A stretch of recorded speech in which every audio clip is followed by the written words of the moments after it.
Okay. All right. Now, I've got two talks, very short. One is, it's called Historical Hypotheses and Facts About the Game of Go in Vietnam. It's by a Bulgarian who was one of the principal people in Bulgarian Go. His name is Konstantin and Bayraktarov.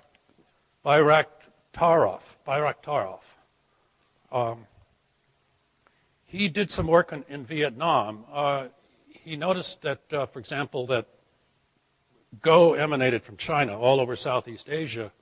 However, in Vietnam, it's sort of a reduced presence. The game, by the way, is known as Kove, which means it's the same as Wei Qi. It's a rounding game. And the Qi means logic games. It's sort of like a Qi in Chinese. And, of course, the Chinese have had a tremendous influence in Vietnam, but they haven't really left a big footprint of Go for several reasons. Because it was, first of all, Ho Chi Minh played chess. And although he used Go tactics, or Go-like tactics from Sun Tzu, he preferred chess, and therefore chess was encouraged until finally the open economic policy in '93. And before that, basically Go in Vietnam was for the noble classes, the Sinicized noble classes. And this is true, of course, basically in all of Asia. And meanwhile, Xianxi, Chinese chess is very popular in Vietnam. It's more of a folk game, and everybody plays it. Oh, come on. My computer just froze up. Jeez. Yeah. Sorry about this. Okay, there's various legends that refer to board games that go back as far as there's records. For example, a frog was watching two gods, the god of thunder and the god of rain, playing a board game. Now, we'll get to what the board game was in a minute, but in any case, the frog interrupted their game because they were so concentrated and there was no rain. And there's a Vietnamese legend that when frogs grind their teeth, it's going to rain. There's also a legend about a father and a daughter playing a board game while their city was being besieged, and they finally lost the war, but nevertheless they finished the game. There's also stone, like in China, there's stones on stone boards on top of mountains. And there's also in the pagoda, they keep Xianqi boards as relics. So perhaps there's Go boards, although nobody has really made a serious attempt to look.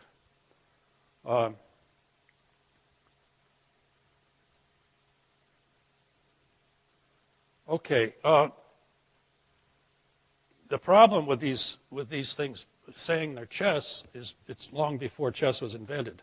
So what happened was the Chinese went in there around 3 or 2 BC and made incursions. They set up a system as in Korea, like with garrisons. And at that time, the Chinese emperor was an avid Go player, so perhaps Go was introduced into Vietnam at that time. Like Korea, the same thing probably happened with Korea, but there's no records.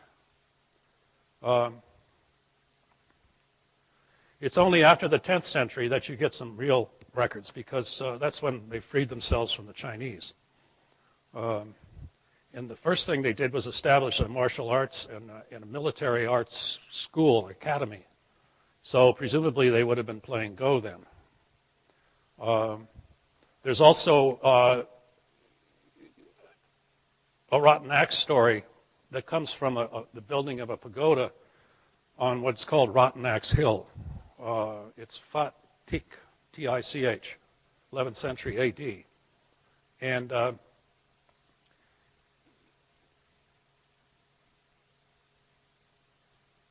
next comes, the Mongols like to invade Vietnam. And so they had a famous general, Tran Hung Dao, 1228 to 1300, who managed to defeat the Mongols by abandoning the cities and putting everybody up in the hills and leaving the cities empty. And this is, the same way, it's called a yin strategy as opposed to a yang strategy of bang. You just simply disappear. That's like Napoleon was beaten in Russia. And now it gets a little interesting because several decades later, the Mongols might have been considering the reasons for their defeat. Now, there was a debate, there may be some meaning in the debate between the Mongol Emperor Wenzong, who was 1329 to 1332, and a Neo-Confucian scholar from the Hanlin Academy, Yu Ji, from 1272 to 1348. And Chinese were only of sort of secondary importance then. And so it was not up to the rulers to learn, the habits of the underlings. And so, but in this case, maybe the Mongols were thinking, because the king asked the academician, he said, hold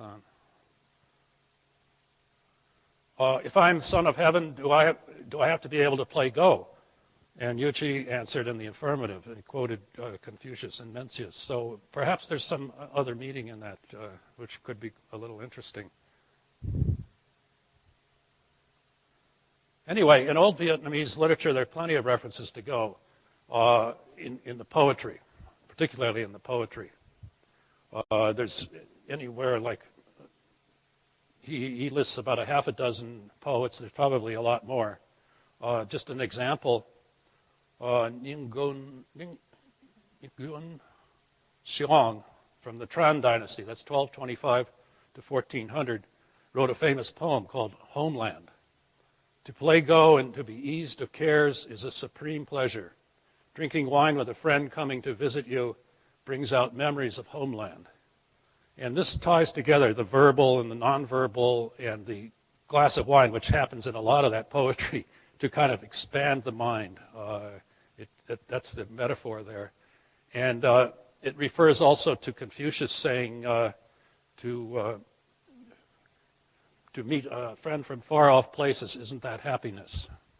And you get a lot of that in this poetry. He's got a paper, quite a long paper, which I helped edit, and it'll be up with the papers. And it's really quite interesting because all of this poetry is he's been translated, and you can see these themes moving through it as the centuries passed.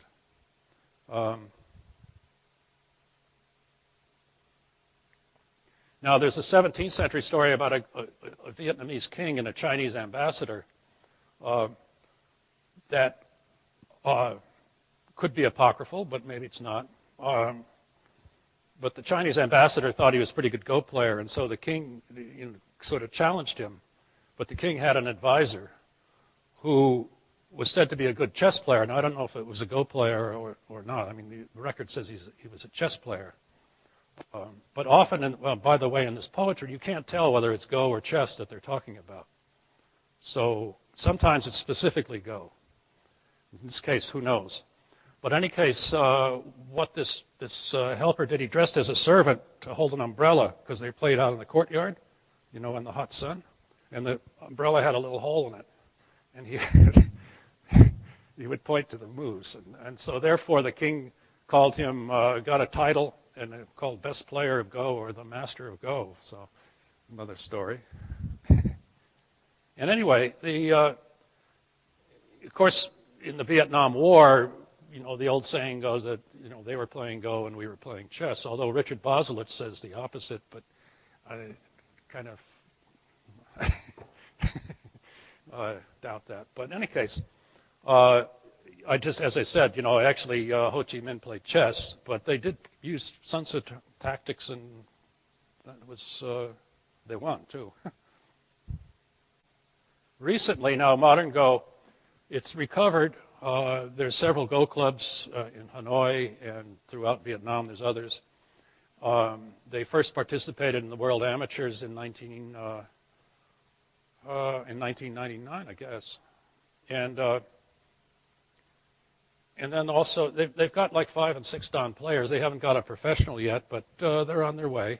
And like I said, there's this long paper which I encourage you to read when it comes out, because it's really quite a remarkable piece of work. So I hope he's listening. Hello.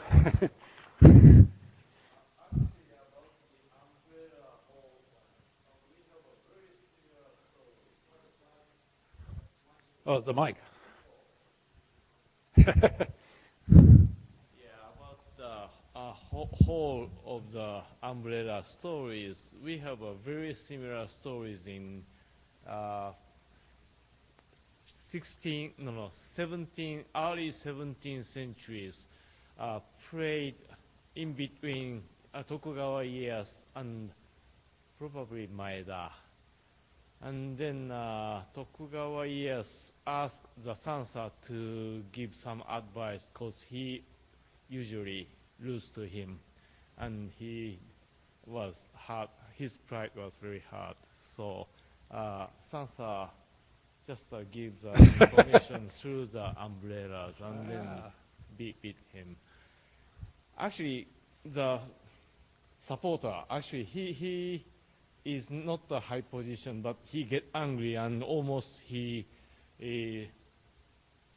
pick up a knife, I mean a sword, and then try to threat the Sansa, the champion grandmaster. If you do this one more time, your neck is gone. Anyway, something like that.